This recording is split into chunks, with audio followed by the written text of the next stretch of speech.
हरे कृष्णा। हम श्रीमद् भगवद गीता के 11वें अध्याय विराट रूप, इसके श्लोक संख्या 49 और 50 को आज पढ़ने का प्रयास करेंगे। श्लोक की कुछ आवृत्ति करेंगे। बहुत सुंदर श्लोक हैं। एक श्लोक को भगवान कह रहे हैं, एक श्लोक को संजय।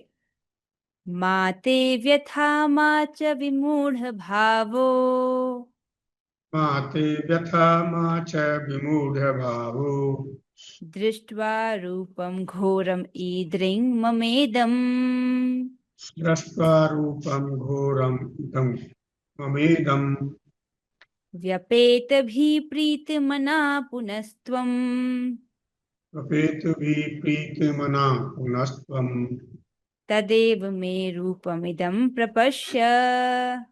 तदेव मे रूपमिदं प्रपश्य। बहुत सुंदर प्रभु जी। पिछले श्लोक में जब अर्जुन जी ये स्तुति करते हैं कि भगवान अब आप मुझे अपना चतुर्भुज रूप दिखाइए, तो अब भगवान आगे क्या कहते हैं उसका वर्णन इस श्लोक में है।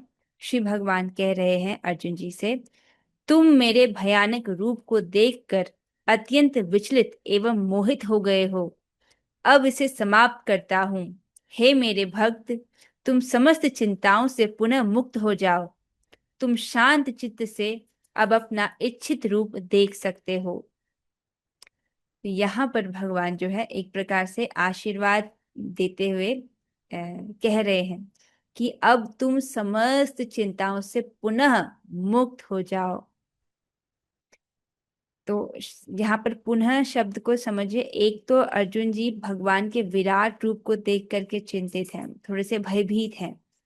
और दूसरा उनकी चिंता का कारण क्या था उसको हमने दूसरे अध्याय में पढ़ा था, जब वो कहते हैं कि मैं भीष्म पितामह द्रोण आदि का वध कैसे करूं, उसके विषय में भी वो चिंतित थे।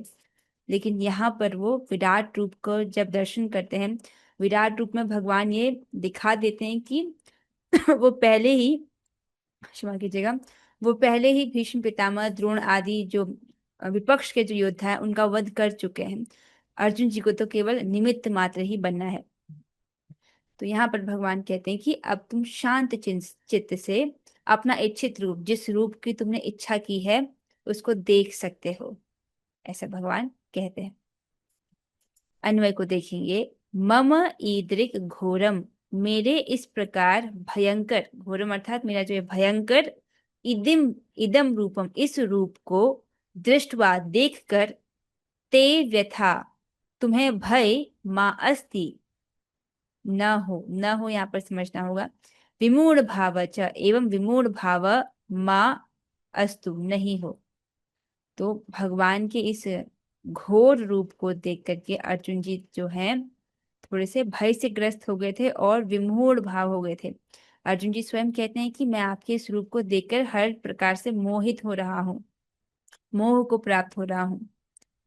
तो फिर भगवान कह रहे हैं यहाँ पर, पुनः व्यपेत भी, पुनः भय शून्य, प्रीत मना सन, प्रीति युक्त मन वाला होकर, मैं मेरे इदम इस, तत्एव रूपम, उसी चतुर्भुज रूप का प्रपश्य, प्रकृष्ट रूप में दर्शन करो। तो अब यहाँ पर भगवान जी जो हैं फिर से अर्जुन जी को अपना जो चतुर्भुज रूप है उसका दर्शन करा रहे हैं, ताकि वो भय शून्य हो जाए। उनके मन में जो विचलन उनको महसूस हो रहा था, मोहित जो वो हो रहे थे, उसका नाश हो और वो शांत चित्त से भगवान के इस रूप का दर्शन कर सकें। तात्पर्य की ओर चलेंगे। अनुवाद और तात्पर्य। कृष्ण कृपा मूर्ति श्री श्रीमद एसी भक्ति वेदांत स्वामी श्री प्रभुपाद द्वारा प्रभुपाद जी वर्णन कर रहे हैं। श्रीमद् भगवद गीता के प्रारंभ में अर्जुन अपने पूज्य पितामह भीष्म तथा गुरु द्रोण के वध के विषय में चिंतित था। यहाँ पर अर्जुन जी किस कारण से चिंतित हैं उसका उल्लेख है। तो युद्ध करने से पूर्व उनकी चिंता का एक कारण ये था कि मैं अपने से जो हमारे जो गुरु हैं उनका वध कैसे करूं। गुरून् हत्वा हि महानुभावान्, श्रेयो भोक्तुं भैक्षमपीह लोके, हत्वार्थकामास्तु गुरूनिहैव, भुञ्जीय भोगान् रुधिरप्रतिग्धान्। अध्याय 2 श्लोक संख्या 5 में आपने पढ़ा था, जिसमें अर्जुन जी अपनी चिंता को व्यक्त करते हैं। क्या है? ऐसे महापुरुष जो कि मेरे गुरु हैं, उन्हें मारकर जीने की अपेक्षा इस संसार में भीख मांगकर खाना अच्छा है। भले ही वे सांसारिक लाभ के इच्छुक हों, किंतु हैं तो गुरुजन ही। यदि इनका वध होता है तो हमारे द्वारा भोग्य प्रत्येक वस्तु उनके रक्त से सनी होगी। इस प्रकार से अर्जुन जी कहते हैं, लेकिन भगवान उनको डांट लगाते हैं। कुतस्त्वा कश्मलम इदम विषमे समुपस्थितम। इस विषम समय में ये कश्मल तुम्हारे हृदय में कहाँ से आया अर्जुन? इस प्रकार से भगवान को डांट लगाते हैं इसी अध्याय में। अब यहाँ पर जो अर्जुन जी की चिंता है कि किस प्रकार से भीष्म पितामह और द्रोण आदि का वध किया जाए, उसका निवारण भगवान ने विराट रूप का दर्शन करा के कराया। क्योंकि विराट रूप में भगवान ने उन्हें दिखाया कि ये लोग तो पहले ही मेरे द्वारा जो है मारे जा चुके हैं। किंतु कृष्ण ने कहा कि उसे अपने पितामह का वध करने से डरना नहीं चाहिए। तो उनकी चिंता थी अपने पितामह का वध कैसे करूं। भगवान उनको कहते हैं कि तुम्हें ऐसा करने से डरना नहीं चाहिए। क्यों? जब कौरवों की सभा में धृतराष्ट्र के पुत्र द्रौपदी को विवस्त्र करना चाह रहे थे तो भीष्म तथा द्रोण मौन थे। अतः कर्तव्य विमुख होने के कारण उनका वध होना चाहिए। तो कुरु राजसभा में जब द्रौपदी जी का अपमान हो रहा था, वहां पर उस राजसभा में भीष्म पितामह और द्रोण जी भी उपस्थित थे।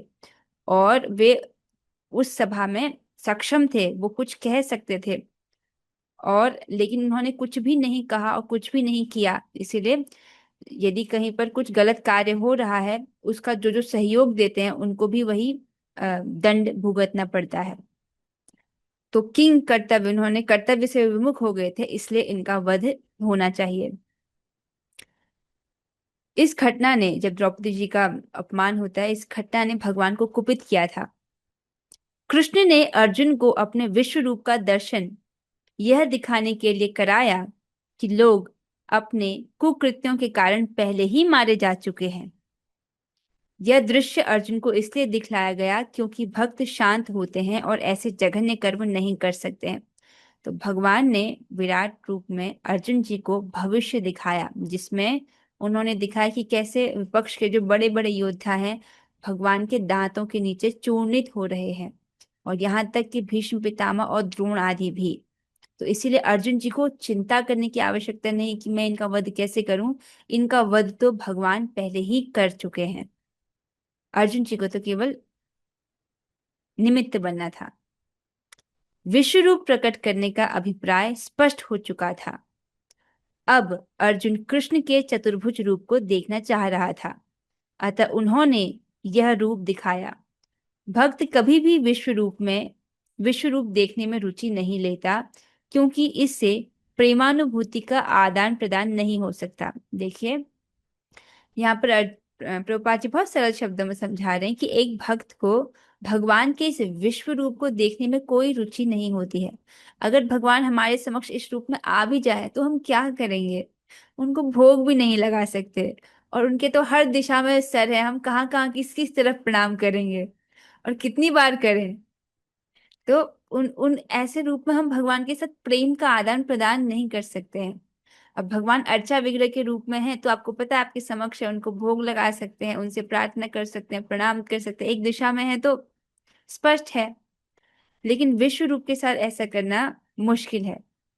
तो भक्त जो है इस प्रकार के रूप को देखने में, विश्व रूप को देखने में रुचि नहीं करते हैं। तो अर्जुन जी ने यहाँ पर क्यों किया? अर्जुन जी को क्यों देखना था भगवान का विराट रूप? आपको स्मरण होगा, उन्होंने अपने लिए नहीं इसकी रुचि की थी। वो चाहते थे कि भगवान की भगवत्ता स्थापित हो।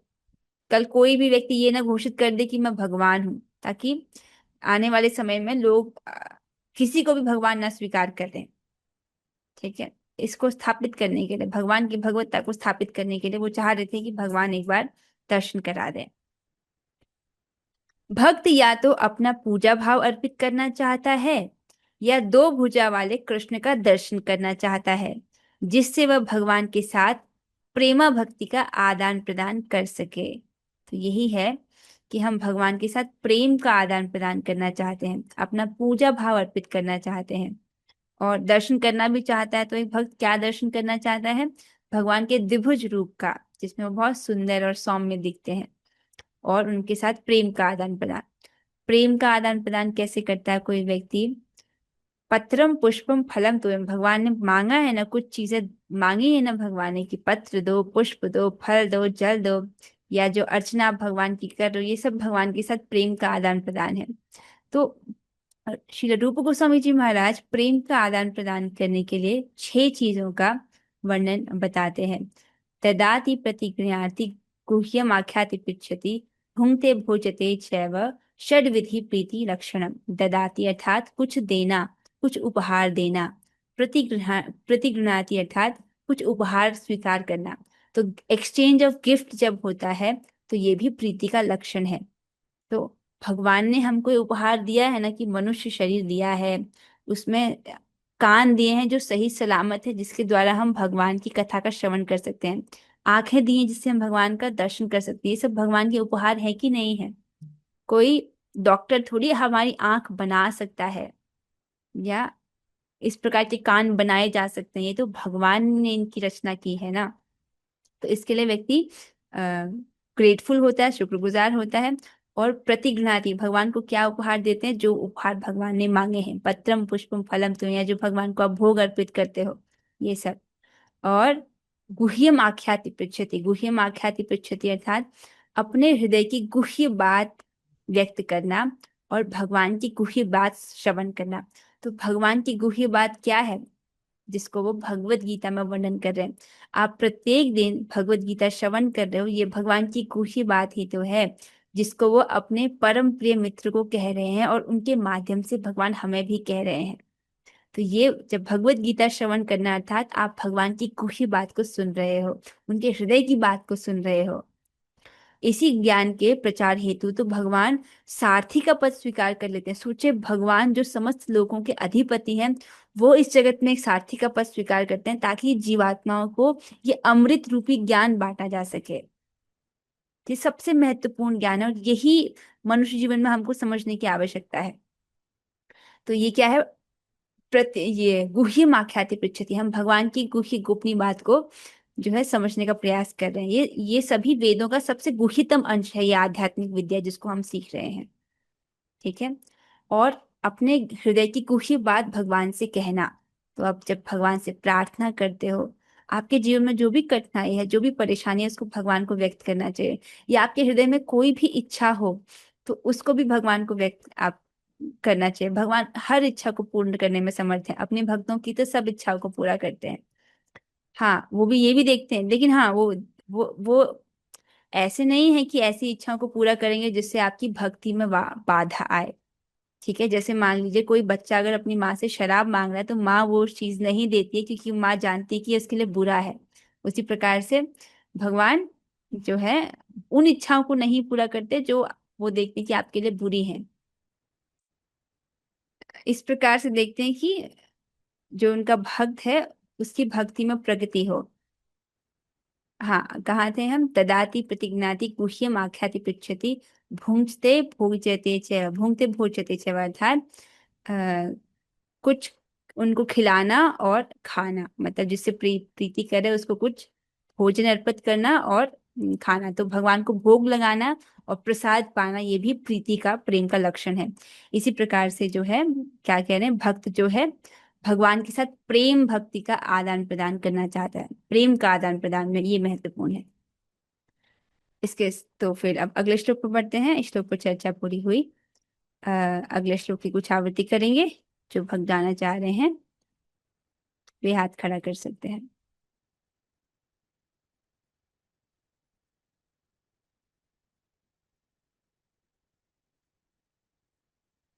हाँ, कौन गाएंगे इसको? ओके, रेणुका माता जी आप गाएं। संजय उवाच संजय उवाच इत्यर्जुनं वासुदेवस्तथोक्त्वा इत्यर्जुनं वासुदेवस्तथोक्त्वा स्वकं रूपं दर्शयामास भूयः। स्वकं रूपं दर्शयामास भूयः। आश्वासयामास च भीतमेनम् आश्वासयामास च भीतमेनं भूत्वा पुनः सौम्य वपुर्महात्मा। भूत्वा पुनः सौम्य वपुर्महात्मा। बहुत सुंदर। बबीता माता जी। संजय उवाच। संजय उवाच। इत्यर्जुनं वासुदेवस्तथोक्त्वा। इत्यर्जुनं वासुदेवस्तथोक्त्वा। हाँ, एकदम सही। स्वकं रूपं दर्शयामास भूयः। स्वकं रूपं दर्शयामास भूयः। आश्वासयामास च भीतमेनम्। आश्वासयामास च भीतमेनं। भूत्वा पुनः सौम्य वपुर्महात्मा। भूत्वा पुनः सौम्य वपु महात्मा। ओके, माधुरी माता जी। संजय उवाच।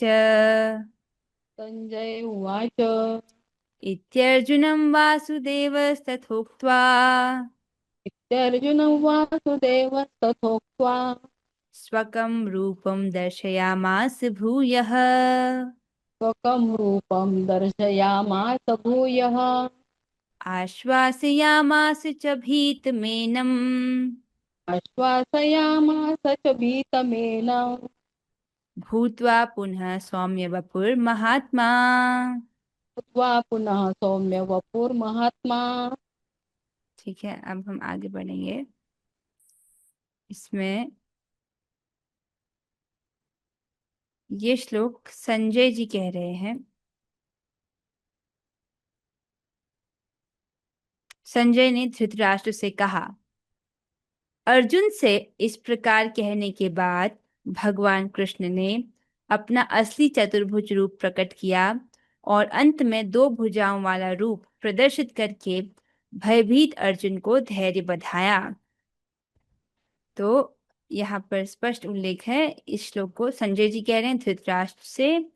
और ऐसा श्लोक कहने के बाद, इससे पहला वाला श्लोक कहने के बाद भगवान ने अपना जो चतुर्भुज रूप है वो अर्जुन जी को दिखाया। यहाँ पर आप चित्र में देख सकते हैं भगवान कितने सुंदर और सौम्य दिख रहे हैं।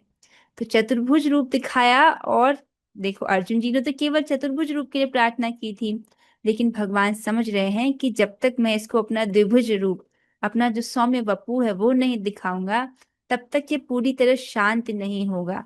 इसलिए भगवान अपना जो सुंदर उनका सौम्य वपु है, अर्थात उनका जो द्विभुज रूप है, जो भगवान का आदि रूप है भगवान कृष्ण के रूप में, उसका दर्शन कराया। और इस प्रकार से उन्होंने जो भयभीत अर्जुन थे, जो व्यथित अर्जुन थे, उनको धैर्य बंधाया। कितना सुंदर यहाँ पर चित्र रखा गया, आप स्पष्ट देख सकते हो। तो पहले विराट रूप था, फिर चतुर्भुज रूप में हुए भगवान, फिर उसके बाद द्विभुज रूप में होकर अर्जुन जी को दर्शन कराया। अन्वय देखेंगे। संजय उवाच। संजय ने कहा।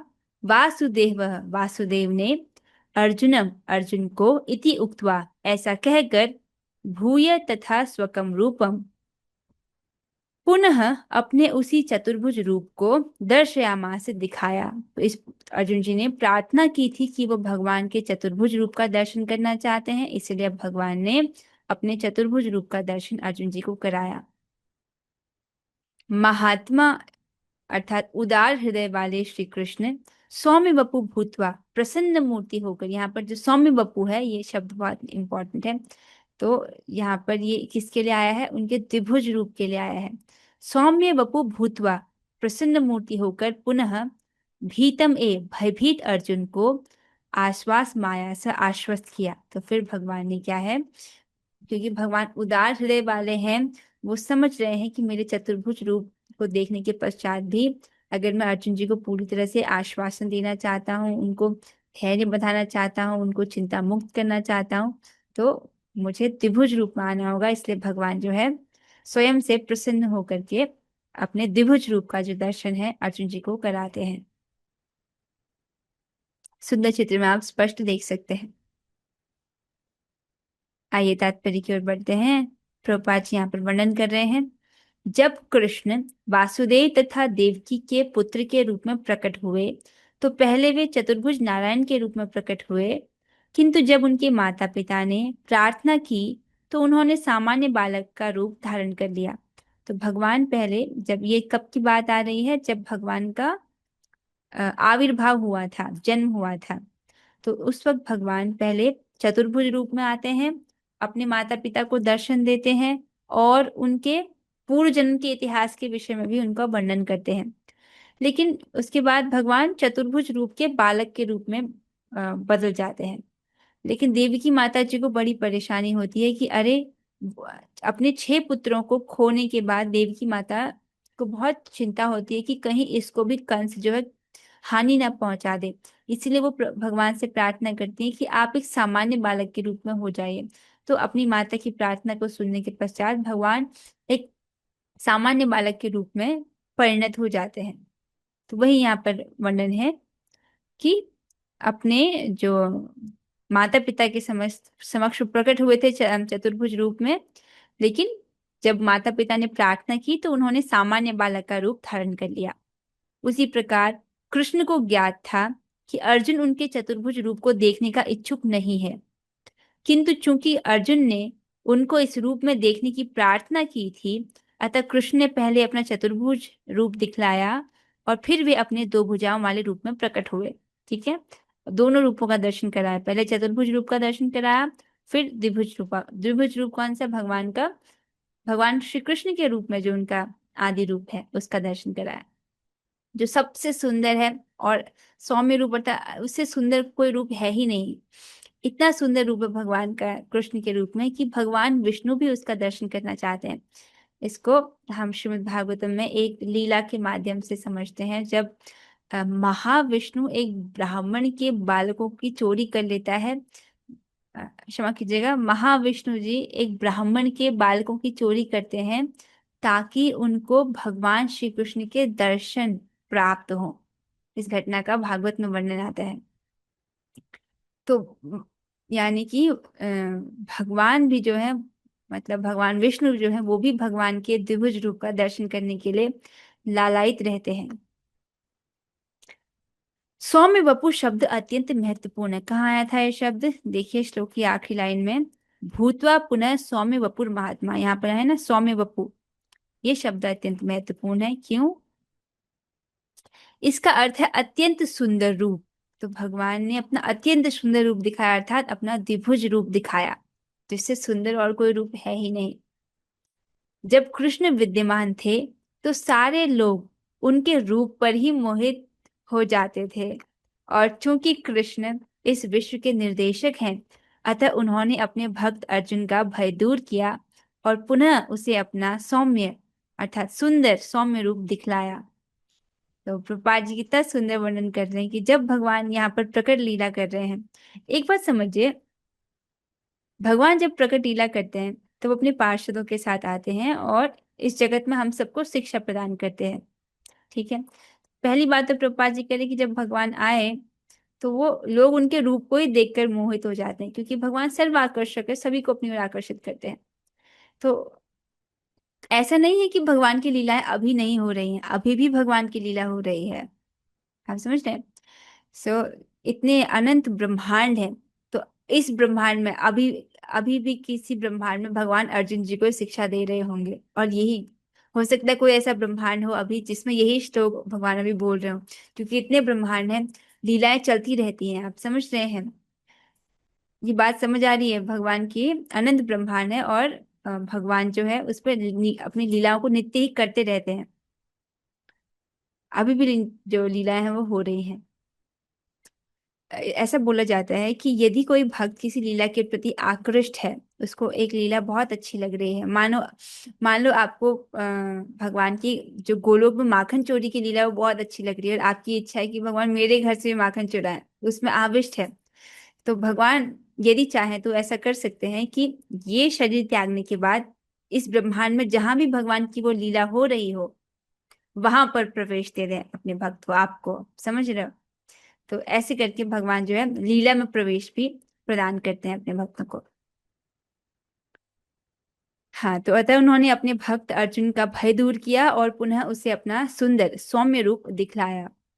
ब्रह्म संहिता 5:38 में कहा गया है, प्रेमांजन छुरित भक्ति विलोचनेना, जिस व्यक्ति की आंखों में प्रेम रूपी अंजन लगा है वही कृष्ण के सौम्य रूप का दर्शन कर सकता है। तो एक बार अगर हमको प्रेम प्राप्त होता है, एक बार जब भक्त को प्रेम प्राप्त होता है तो वो भगवान को हमेशा देख सकता है। मतलब ऐसा बोला जाता है, सर्वत्र देखे चाहे कृष्ण देव स्फूर्ति। वो जहां जहां देखता है उसको वहीं वहीं कृष्ण की स्फूर्ति होती है। तो उसी की तो सब प्रक्रिया हम पालन कर रहे हैं। ये जो नवदा भक्ति, क्षमा कीजिएगा, जो भक्ति के 9 सोपान है, श्रद्धा, साधु संग, भजन क्रिया, अनर्थ निवृत्ति, फिर उसके बाद आती है निष्ठा, रुचि, आसक्ति, भाव और प्रेम, है ना। हम सबकी यही तो यात्रा है कि हम भगवान का प्रेम प्राप्त करें। तो उसी दिशा में हमारा प्रयास है। यहाँ पर स्पष्ट कह रहे हैं कि जिस व्यक्ति को ये प्रेम रूपी अंजन प्राप्त हो जाता है वो भगवान के इस सौम्य रूप का दर्शन कर सकता है। तो साधना भक्ति कर रहे हैं, इसका लक्ष्य क्या है? प्रेमा भक्ति प्राप्त करना, भगवान के प्रति प्रेम होना। तो केवल भगवान प्राप्त हो जाना ये पर्याप्त नहीं है। भगवान तो हमको प्राप्त ही है ना, जैसे अर्चा विग्रह के रूप में है, तो भगवान तो हमारे पास हैं, लेकिन उनके प्रति जब प्रेम होता है उसके लिए हम प्रयास कर रहे हैं। तो उनके साथ एक बहुत मधुर प्रेम का आदान प्रदान होता है।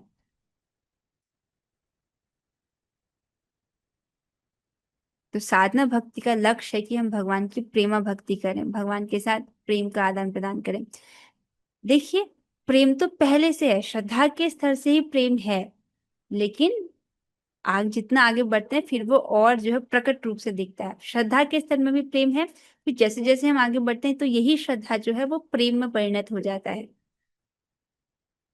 इसके साथ ये चर्चा जो है यहाँ पर पूर्ण होती है। आज की चर्चा से किसी भक्त का प्रश्न हो तो हम वो भी देख सकते हैं।